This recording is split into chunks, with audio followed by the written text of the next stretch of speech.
everyone. My name is Daphne St. Clair Ferguson, and I am so excited to be talking today with Margot, and we're going to be talking about their show, Iris Says Goodbye. I am so thrilled. Can you just introduce yourself, give us a little bit about the show, start us off? For sure. Yes, my name is Margot Greve. How do I even start this? I'm a writer, I'm a director, I'm a choreographer sometimes, I'm a producer when I have to be. Very excited to be back at the Fringe this year with our second musical at the Fringe, Iris Says Goodbye. That is wonderful. And we were talking right before we hit roll on the camera that you haven't actually gotten a Fringe slot from the lottery. You've gotten it based on merit alone, not luck. Talk to me a little bit about that, what that process is like, how you imagine it's different than getting in on a lottery slot. Does it change things for you, add pressure? What's that like? Yeah. I mean, I think it's really hard to get into the Fringe via the lottery. And for the people who do, oh, rock on, you're so lucky. I would love to get drawn one day. I always enter, I never win. But yeah, no, with Killing Time, our first show that we did at the Fringe, we managed to get in on a community slot, which was awesome. And then this time around with Iris Says Goodbye, we won the Adams Prize for the Best New Musical at the Fringe. Which meant that we got a large capacity venue. We didn't have to pay for our slot, which was really exciting. We love it. Not having to pay, that's so exciting, as there's very little funding I'm hearing from quite a few folks around. Yes, yeah. You want to speak to that? Yes, what's going on with the TAC and the OAC and the CCA? I probably shouldn't get into it, actually. Yeah, no, funding is impossible. I don't know what they're looking for. Last time we applied for Iris Says Goodbye, and I feel like we had so much amazing support material, but it's so competitive out there, guys. So competitive. And I totally love all the projects that they do support, but my God, it's impossible to get funded. Even as Best New Musical, I'm hearing. What is that about, people? Talk to me about what Best New Musical means to you. What can audiences expect in that?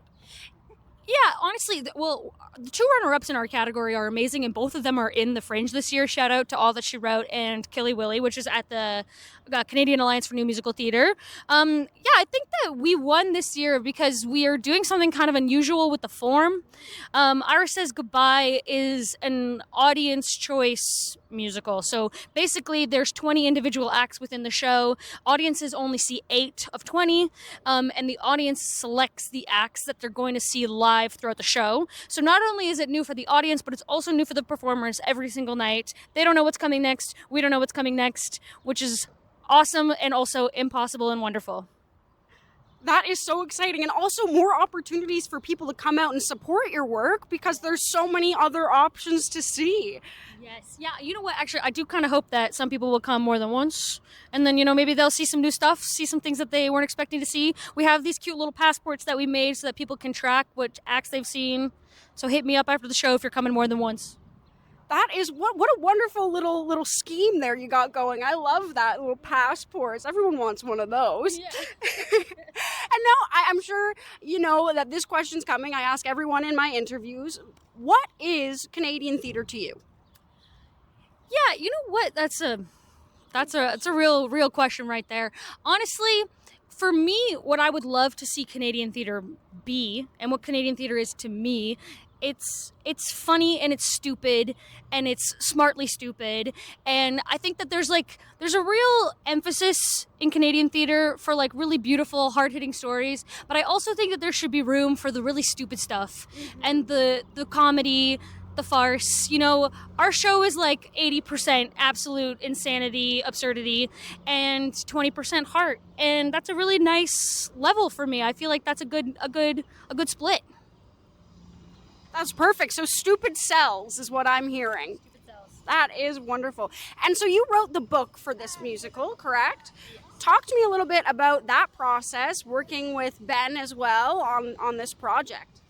Yeah. So Ben and I have been collaborating since 2019. We wrote a musical at our university first. It was called Over Again. I did the book, he did the music lyrics. That's what we always do, and I direct. And then after that, we wrote Killing Time, and now we're on this. Honestly, writing Iris Says Goodbye was a little bit different than our other projects. It was a bit more collaborative. This time around, like, we would generate ideas, and then I would go away and I'd write a stream of consciousness, or Ben would go away and he'd create like a piece of music or like a jam that we really liked.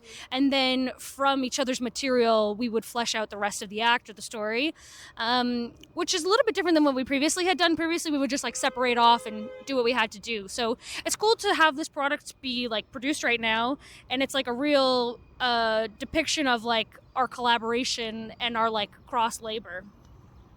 That's really wonderful. And what about this story needs to be told through a musical? What a question. What a question. Honestly, we wrote this show because I am really, well, the initial idea came because I'm really afraid of dying. And I thought, you know, what would make me feel less afraid about dying? Musical theater. So I feel like the medium is maybe contrary to the theme, and in a beautiful way. You know, why not? Why not?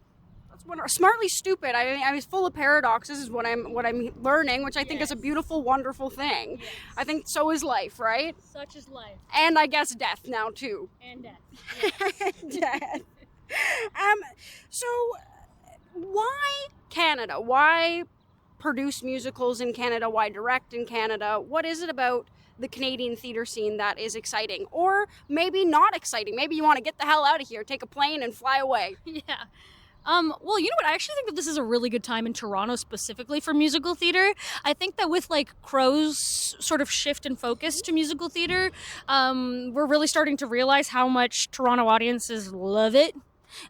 Which I think is a blessing for us. Like, obviously with like the surge of, Great Comet last year and It's Strange Loop this year, like, people are starting to realize that this is like a really wonderful medium and that there's lots of opportunity for new Canadian work. I mean, there are so many amazing musical theater artists here in the city. Shout out Berta Johnson, I think that a lot of amazing Canadian creators are going to go big one day. Broadway, perhaps. So they're getting out of here. Maybe, but they'll come back. Everyone comes back, everyone cycles back in the end. I should hope. Yeah. I should hope. Yeah. And so I'm also asking the question this year, what do you want to do with your life? What do I want to do with my life? You know what? I've been interviewing for a lot of different programs recently, like as a director and creator, and I feel like I'm really bad at talking about that specific question. And I think that people often look at my career and they see the split between, writing and directing, and they think, like, how can you actually do both simultaneously? And in all honesty, that's what I want for my life. I want to do both. I love writing with Ben. It's like the greatest pleasure of my life. I love directing. I love directing the work that we create. I don't see why I should have to choose. I want to do both, and I want to do them well. That's wonderful. And directing your own work, what challenges do you see within that? Are there challenges that come up, or are there more pros? What's that like?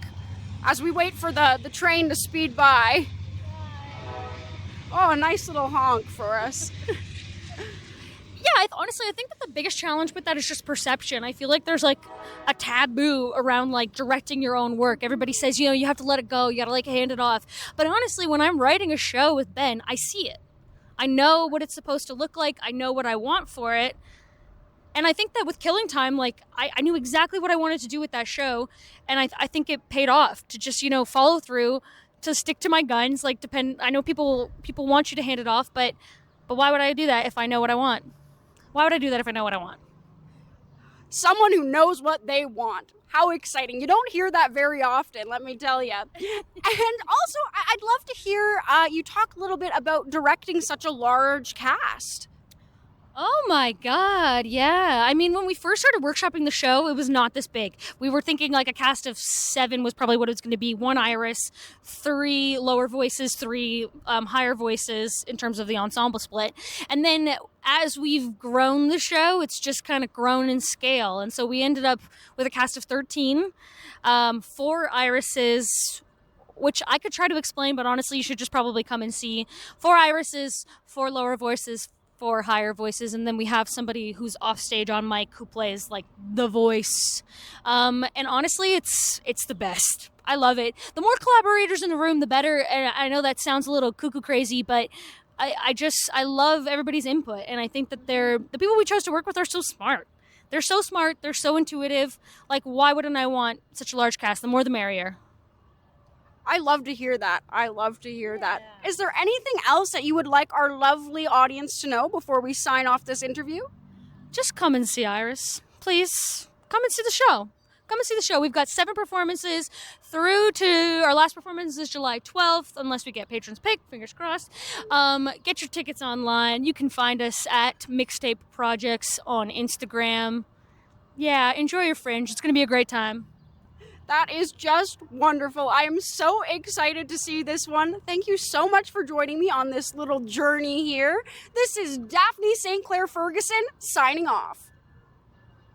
Watch the next video. It's pretty cool. My name is Daphne St. Clair Ferguson. My name is Daphne St. Clair Ferguson.